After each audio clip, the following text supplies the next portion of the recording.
नमस्कार, स्वागत है आपका। मैं हूं तुषार शर्मा और आप देख रहे हैं हापुड़ हलचल। आज जो हमारे साथ शख्सियत मौजूद हैं वह किसी परिचय की मोहताज नहीं है, क्योंकि इन्होंने अपने काम से देश में ही नहीं बल्कि पूरे विश्व में हापुड़ का नाम रोशन किया है। वह शख्सियत हैं ऑस्कर अवार्ड विजेता सुमन जी। तो सुमन जी, आपसे आपके इंट्रोडक्शन के बारे में जानना चाहेंगे, कहाँ से आप बिलोंग करती हैं? मेरा नाम सुमन है और मैं बेसिकली दिल्ली से बिलोंग करती हूँ, नई दिल्ली लाजपत नगर 4 से। और मेरी शादी हापुड़ के गांव काटीखेड़ा में हुई थी। शादी के कुछ टाइम बाद मैंने अपना काम करना शुरू किया। शुरुआत मैंने एक छोटे से स्कूल से की। वहाँ से मैंने लड़कियों को पढ़ाना शुरू किया, बच्चों को अवेयर करना शुरू किया। फिर मैं एक NGO के साथ जुड़ी और वहाँ से मैंने अपना काम शुरू कर दिया था। मैं पिछले 17 सालों से वुमेन एम्पावरमेंट को लेके काम कर रही हूँ। सुमन जी, जैसे आपकी film periods end of sentence को अवार्ड मिला, तो आपसे जानना चाहेंगे कि किस तरह से ये आइडिया और किस तरह से इस फिल्म की शुरुआत हुई?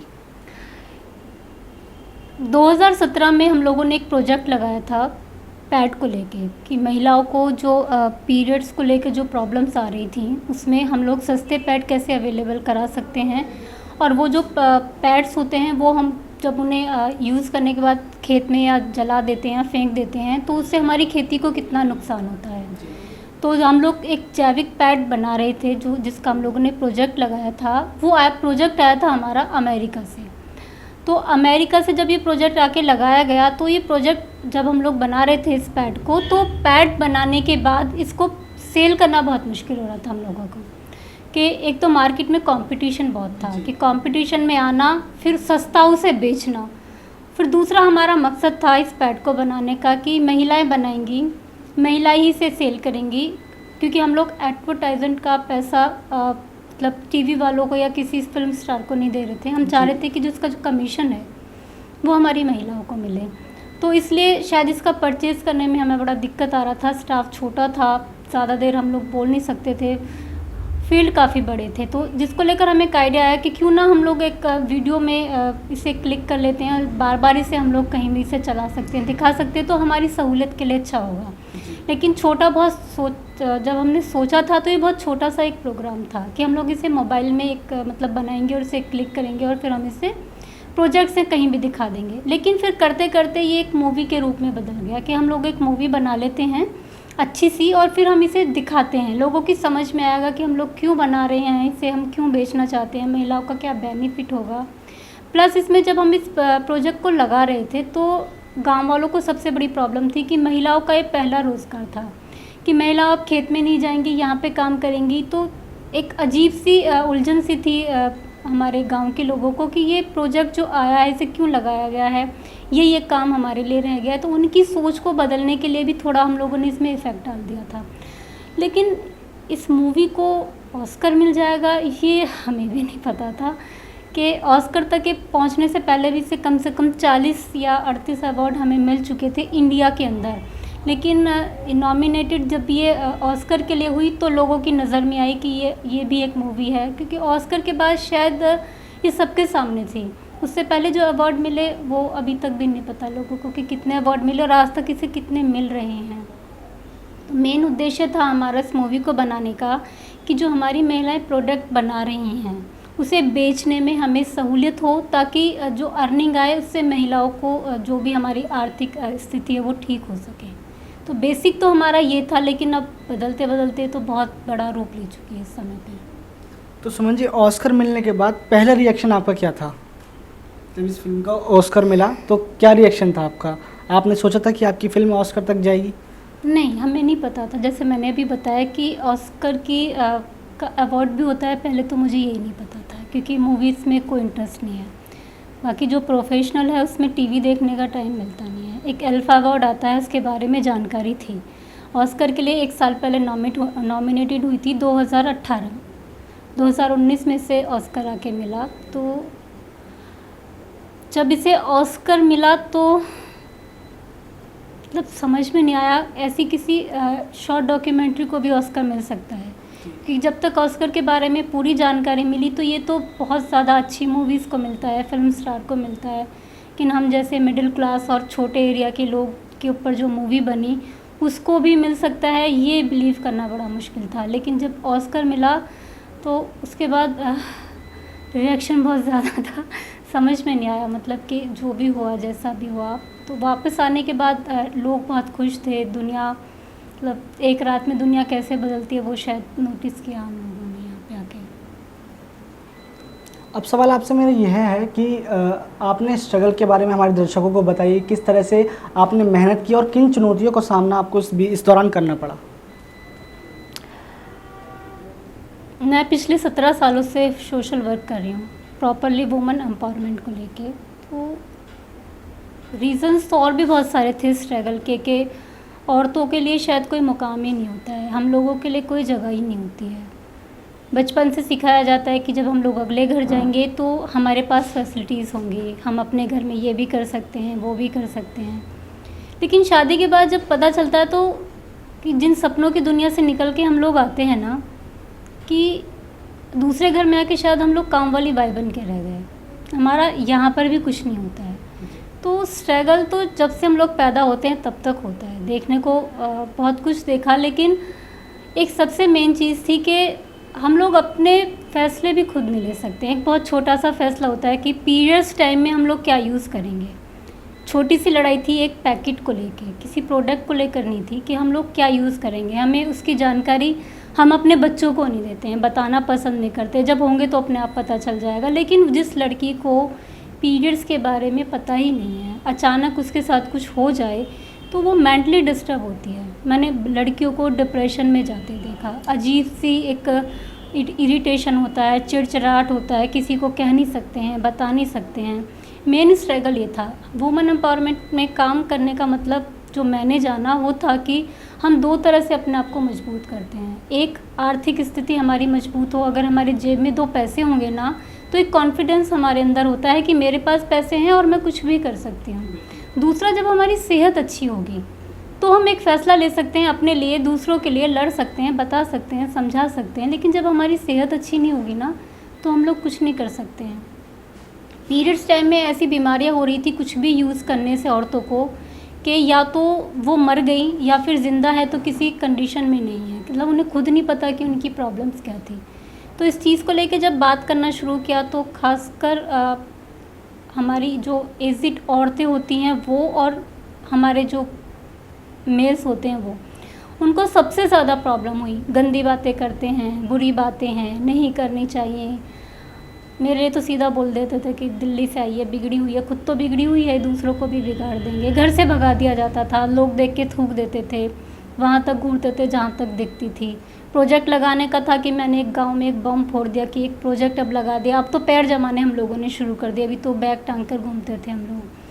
फिर प्रोजेक्ट लगाने के बाद ये पैड यूनिट जो हम लोगों ने लगाया, इसका सीधा रिएक्शन था कि गांव में नहीं चलने देंगे। फिर वो भी चल गया। फिर मूवी आ गई। मूवी बनाना एक बहुत बड़ा अपने आप में स्ट्रगल था कि एक तो फॉरेनर्स लेडी थी, दूसरा पागल गांव में ऊँट आ गया था कि लोगों को पता ही नहीं कैमरा क्या होता है। तीसरा, लोग मूवी में वो लोग जो निकलवाना चाह रहे थे कि औरत उस समय क्या सोचती है, कैसा बर्दाश्त करती है, उनके साथ जब फर्स्ट टाइम हुआ क्या था, उनकी फीलिंग्स वो नोट करना चाह रहे थे। लेकिन इतनी भीड़ में शायद मैं प्रोफेशनल होकर नहीं बोल पाई, तो उन औरतों से मैं क्या उम्मीद करती, क्योंकि भीड़ में कुछ भी बोलो लोग हंसना शुरू कर रहे थे। वो सारा फेस करते करते फिर 3 स्टेप में हम लोगों ने मूवी को बनाया।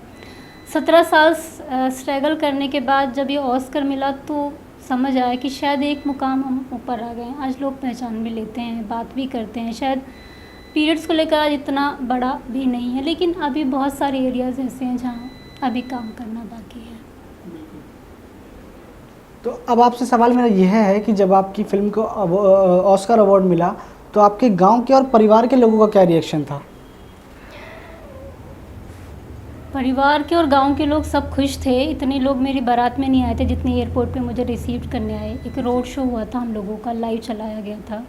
डासना से और काटीखेड़ा तक हम लोगों का स्वागत हुआ। मेरे लिए बेनिफिट ये हुआ कि आज मुझे ना सर ढकना पड़ता है ना मुंह ढकना पड़ता है। मेरे लिए बहुत सारी फैसिलिटीज़ हैं। आज गाँव की बेटी बन गई हूँ।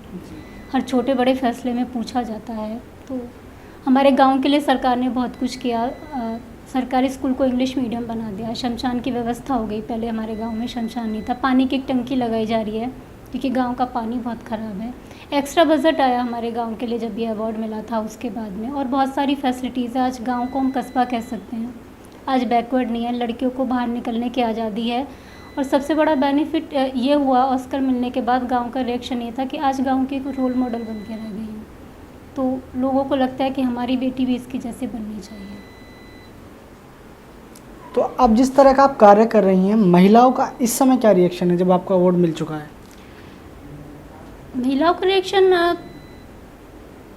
अच्छा है, बट यही कि आज वो घर से बाहर भी निकल सकती हैं, अपने फैसले भी ले सकती हैं, लेकिन सबसे बड़ी दिक्कत ये आती है महिलाओं के साथ में कि करना तो हम बहुत कुछ कर चाहते हैं, लेकिन शायद हम खुद में कंफ्यूज होते हैं कि हमें करना क्या है। हमें नहीं पता होता कि हमें क्या करना है, क्योंकि जो हमारा माहौल होता है ना, शुरू से दबा के रखना, बोलने नहीं देना, जोर से नहीं हंसना, वो सारा एक तरफ होता है। अब अचानक आपसे कोई कह दे कि सुबह से आप भूखे, एक साथ आप खाना खा लो, तो आप कितना खा सकते हैं?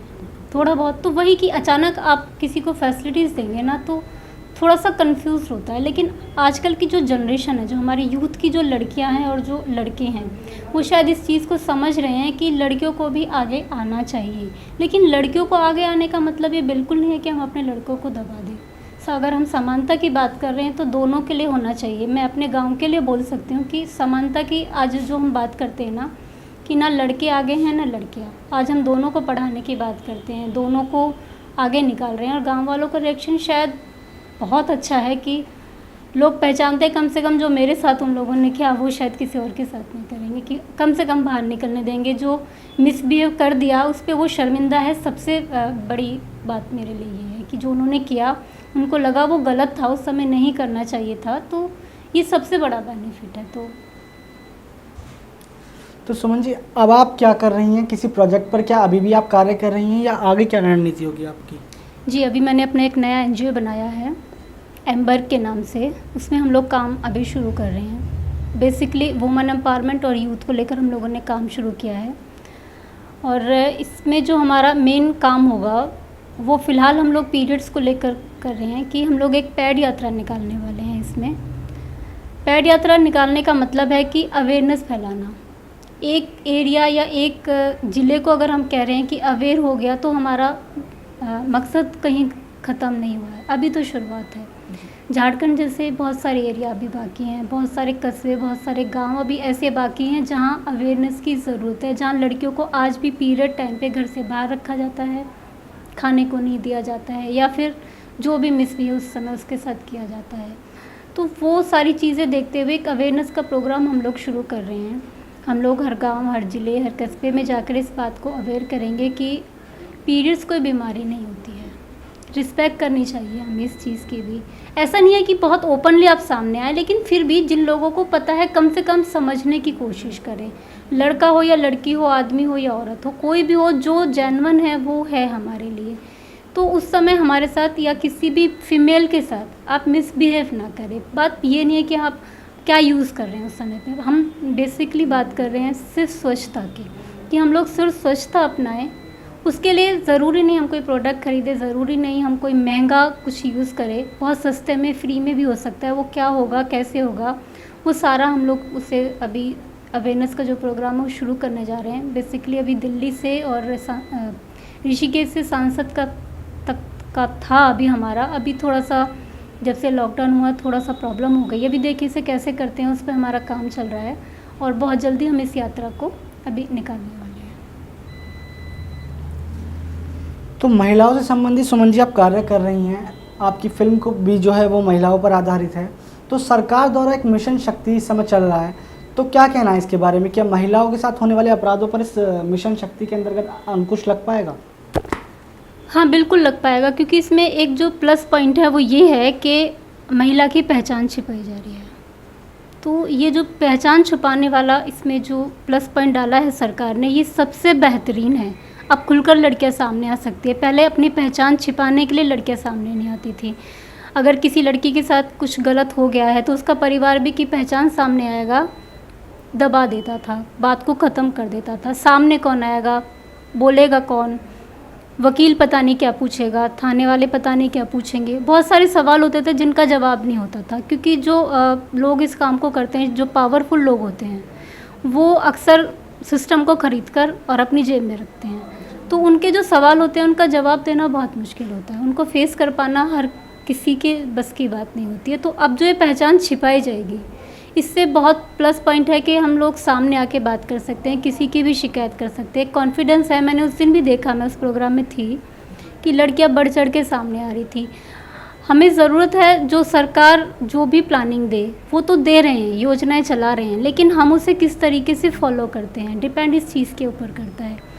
जब तक हम लोग उसे नहीं आगे बढ़कर अपनाएंगे, नहीं करेंगे, तब तक कोई भी योजनाएं सफल नहीं हो सकती। और इस योजना का सफल होने का एक मेन रीज़न ये है कि यूथ इसे अपना रहा है, बढ़ चढ़ के हिस्सा ले रहा है और सामने आने की कोशिश कर रहा है। और एक डर जो लोगों के मन में है कि पहचान छिपाई जाएगी, कोई भी तुम्हारी शिकायत कर देगा, तो एक डर की वजह से भी कम होगा और शिकायत करने की वजह से भी कम होगा। तो मेरे ख्याल से ये बहुत अच्छा चल रहा है और किसी हद तक ये कम हो जाएगा। तो सुमन जी, आपसे जानना चाहेंगे, अब युवाओं को और महिलाओं को अब आगे के लिए क्या संदेश देना चाहेंगे आप? युवाओं को और महिलाओं को संदेश, देखिए, महिलाओं को मैं सिर्फ इतना बोलना चाहूँगी कि कोई भी काम हो, काम कोई भी बड़ा नहीं होता जब तक हम उसे अपने सर के ऊपर थोप नहीं लेते हैं। काम करने के लिए हमारी विल पावर की ज़रूरत नहीं होती है, हमारे कॉन्फिडेंस की ज़रूरत है कि हम कितने कॉन्फिडेंस के साथ उस काम को करते हैं। तो उस कॉन्फिडेंस को अपने अंदर लाना ज़रूरी होता है, तब तक वो कॉन्फिडेंस नहीं आएगा, हम किसी भी काम को नहीं कर सकते हैं। तो वो कॉन्फिडेंस लाइए, क्योंकि महिला अपने घर, अपने देश, अपने समाज की रीढ़ की हड्डी होती है। अगर हम अपने आप को स्वस्थ या साफ या जो भी नहीं रखेंगे, मुझे नहीं लगता कोई भी घर या कोई भी समाज, आप कह सकते हैं कि हम स्वस्थ रख पाएंगे किसी को भी। तो पहले तो अपने अंदर हमें कॉन्फिडेंस लाना ज़रूरी है। हम अपनी रिस्पेक्ट खुद करना सीखें, किसी के मोहताज नहीं कि कोई आए और हमारी रिस्पेक्ट करे, तब हम रिस्पेक्टेबल होंगे। मुझे लगता है हम अपनी रिस्पेक्ट अगर खुद करते हैं तो सामने वाला झक मार के हमारी रिस्पेक्ट करेगा। दूसरा, अपने यूथ को मैं सिर्फ इतना बोलना चाहूँगी कि जो हमारा यूथ होता है वो हमारे अच्छे समाज की और अच्छे देश की जो सोच होती है वो होता है। तो अगर हम अपने यूथ को एक अच्छी दिशा दे पाएँ, अवेयर कर पाएँ या मोटिवेट कर पाएँ किसी भी चीज़ को लेकर, तो शायद हम आने वाली जनरेशन को सुधार सकते हैं। कि ये जो रेप केसेस हैं, ये फिर जो भी छेड़छाड़ के केसेस हैं, और भी बहुत सारे केसेस हैं, तो ये यूथ की वजह से होते हैं, ज़्यादातर यूथ होता है इसमें। तो ऐसी कौन सी सोच होती होगी उनकी कि ये इतना बड़ा अपराध करने से पहले नहीं सोचते, या इनके दिमाग में कुछ तो होता होगा, कुछ तो इन्होंने सोचा होगा। तो वो जो सोच होती है वो अगर हमें पता हो या फिर हम उसे मोटिवेट कर पाएँ उस समय पे, तो शायद ये अपराध करने से वो भी बच जाए। जहाँ तक मैं जानती हूँ, यूथ हो या कोई भी हो, अपराध कोई भी जानबूझ के नहीं करता है। हाँ, हो जाता है, पर उस समय क्या होता है वो जानना हमारे लिए बहुत ज़रूरी है। कि उस समय जो भी वो करते हैं, जैसा भी वो करते हैं, तो उसके पीछे उनका रीज़न, कोई सोच, कुछ तो होगा ना। तो अगर हम अपने यूथ को मोटिवेट कर सकते हैं, बात कर सकते हैं जनरेशन से इस बारे में, तो शायद आने वाले टाइम को हम किसी हद तक सुधार सकते हैं, ख़त्म कर सकते हैं। हम ऐसा तो नहीं कह पाएंगे। तो शायद यूथ को मोटिवेट करना बहुत ज़रूरी है। तो अगर हम उन्हें कर पाए तो शायद हमारे लिए अच्छी बात होगी। तो सुमन जी, आपका हापुड़ हलचल को अपना कीमती समय देने के लिए धन्यवाद। आगे भी आपसे इस तरह की मुलाकात होती रहेगी। आज के लिए इतना ही। देश और दुनिया की तमाम खबरों के लिए देखते रहिए हापुड़ हलचल।